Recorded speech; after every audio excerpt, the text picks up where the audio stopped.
আসসালামু আলাইকুম। আশা করি আপনারা সবাই ভালো আছেন এবং সুস্থ আছেন। সো এই ভিডিওতে ১ম এ আমরা উইকলি রিপোর্টটা দেখব। এরপরে দেখব যে সামনের দিকে মার্কেটের কি অবস্থা হতে পারে এইটা নিয়ে একটু কথা বলব। সো ৩ নম্বরে হচ্ছে কিছু স্টক নিয়ে কথা বলব এবং সর্বশেষ আ কিছু কোয়েশ্চেনের অ্যান্সার দিব। সো চলুন শুরু করা যাক।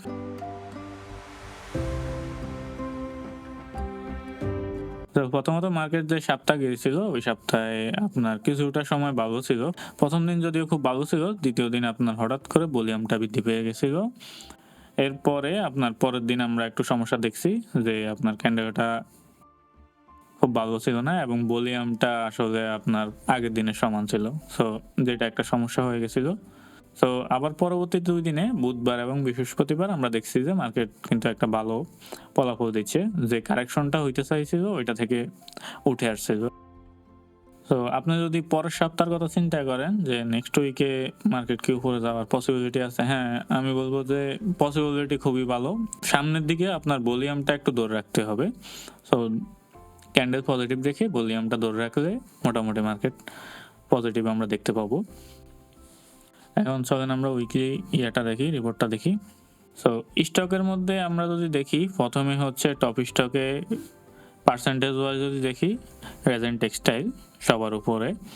এরপরে আছে একটা মিউচুয়াল ফান্ড, এরপরে নুরানি, এরপরে ফরচুনেট। সো এইখানে একটা জিনিস আপনারা লক্ষ্য করতেছেন, সবগুলাই কিন্তু পেনি স্টক। পেনি স্টক বলতে যেগুলো আপনারা ৳২, ৳৩ পাওয়া যায়। এই টাইপের স্টক আরকি। সো এইটা দেখতে পাচ্ছেন যে অনেক পার্সেন্টেজ বেড়ে গেছে। এখন যদি আপনি চিন্তা করেন যে এখান থেকে আপনি লাভ পাবেন এখন ঢুকে, এটা আসলে আপনার খুবই ভুল ধারণা। আপনি এই টাইপের স্টকের সাথে আসলে আপনি মাথা খালিয়ে পারবেন না। আমার মনে হয় কি এগুলা থেকে আপনার পেনি স্টক যা বলি আমরা ৳২, ৳১ পাওয়া যায়। ওইগুলা থেকে আসলে দূরে থাকাই ভালো। সো এটা আসলে আমার মতামত। আপনি নিজে রিসার্চ করে নিবেন অবশ্যই। আর এবার আমরা লুজারটা দেখি। সো লুজারের মধ্যে আমরা অ্যাসেন্ডিংটা। সো লুজারের মধ্যে আপনার সেম প্যাটার্নটাই আপনি দেখতে পাচ্ছেন। বিআইএফসি, এরপরে আছে আপনার পিপল লিজারিং ফাইন্যান্স, এরপরে আছে প্রিমিয়ার লিজারিং। সো আপনি বুঝতেই পারছেন এখানে ওই টাইপের স্টক, যে টাইপের স্টকগুলা ওইখানে আমরা পজিটিভে দেখছি, এখানে আবার ওই টাইপের স্টকগুলা নেগেটিভে। সো আশা করি আপনার আইডিয়া হয়ে গেছে আমি কেন আপনাদের সতর্ক থাকতে বলেছি।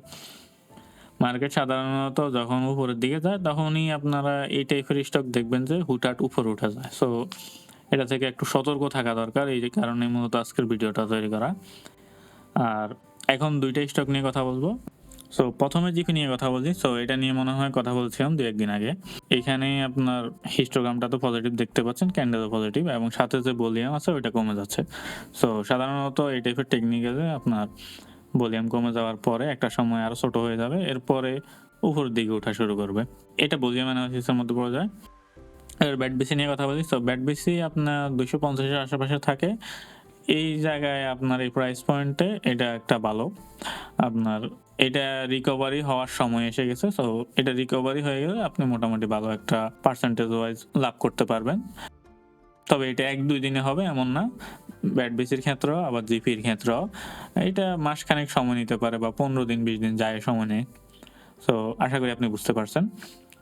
আর আরেকটা স্টক আমান ফিড, এটা নিয়ে একটু কথা বলি। আমান ফিডের আপনার সামনে ১ তারিখে সম্ভবত রেকর্ড ডেট আছে। সো এটা একটু খেয়াল করে রাখবেন। সো কেউ আছে আপনার রেকর্ড ডেটের পরে স্টক কিনে, কেউ আছে রেকর্ড ডেটের আগে স্টক বিক্রি করে দেয়। সো এটা আসলে পার্সোনাল চয়েস। কেউ আছে আবার রেকর্ড ডেটের আগে ঢুকে ডিভিডেন্ড নেয়। সো অবশ্যই আমি রেসপেক্ট করব আপনার পার্সোনাল চয়েসকে। তো আপনি যেভাবে আপনার স্ট্র্যাটেজি রাখেন এটা আপনার কাছেই। তো এখন ভিডিওর শেষ পর্যায়ে। সো আমি সাধারণত ইউটিউবে কমেন্ট অফ করে রাখি। এখন এই কোয়েশ্চেনটা আমি আমার পার্সোনালি যাদের চিনি ওনাদের মধ্যে একজন করছিল যে, "কিভাবে তুমি স্টক কিনো বা বিক্রি করো?" সো এখানে অনেকগুলা পদ্ধতি মানুষ ইউজ করে। কেউ আছে আপনার ফোনের মাধ্যমে সিকিউরিটিদের জানিয়ে দেয়, কেউ আছে অ্যাপসের মাধ্যমে, কেউ আছে ইমেইল বা WhatsApp যাই বলেন। অ্যাপসের সুবিধাটা আপনার সব কোম্পানি দেয় না, সব সিকিউরিটি দেয় না। সো আপনি আপনার সিকিউরিটি যারা আছে ওদের থেকে জেনে নিবেন যে অ্যাপসের সুবিধাটা আছে কিনা। সো আপনার কাছে যদি অ্যাপস থাকে আপনি নিজের মতো করেই স্টক কেনা-বেচা করতে পারবেন। সো আমি সাধারণত স্টক কেনা-বেচার ক্ষেত্রে অ্যাপসে ইউজ করি। So most of the time. বেশিরভাগ ক্ষেত্রে আপনার অ্যাপসে করাটা সুবিধা হয় আরকি আমার জন্য। সো আপনার জন্য যেটা সুবিধা হয় আপনি ওইটাই ইউজ করবেন।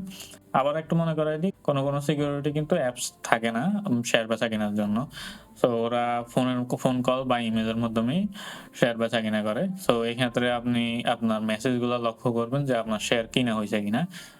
মানে এটা হচ্ছে আপনার সতর্কতামূলক যে আপনার শেয়ার কিনা হইছে কিনা। এটা আপনার শেয়ার কিনা-বেচা হইলে ফোনের মধ্যে দেখবেন যে আপনার যে নাম্বারটা আছে বিও অ্যাকাউন্টের, ওই নাম্বারটায় শেয়ার মেসেজ আসবে। সো এটা একটা সতর্কমূলক বাণী। কারণ অনেক জায়গায় দেখা গেছে অনেক সিকিউরিটি আপনার টাকা মেরে দিয়েছে বা টাকা শেয়ার কিনা হয় নাই। বলেছে কাস্টমারকে বলেছে শেয়ার কিনছে বাট কিনা হয় নাই। সো এক্ষেত্রে একটু সতর্ক থাকবেন। সো অ্যাপস এর মাধ্যমে আপনার শেয়ার ট্রেড করা খুবই সহজ। এখানে আপনি বাই সেল দেখতে পাচ্ছেন। বাই এ গেলে আপনার বাই এর অপশন দিবে। এরপর কোয়ান্টিটি দিয়ে আপনি বাই করতে পারবেন এবং সেলও সেমই অবস্থা। আপনার কাছে শেয়ার যদি ম্যাচিউর হওয়া থাকে, সেম ভাবে শেয়ার বিক্রি করতে পারবেন। সো আশা করি আপনি ভিডিওর সবকিছু বুঝছেন। সো আজ এই পর্যন্তই। ধন্যবাদ সবাইকে। আসসালামু আলাইকুম।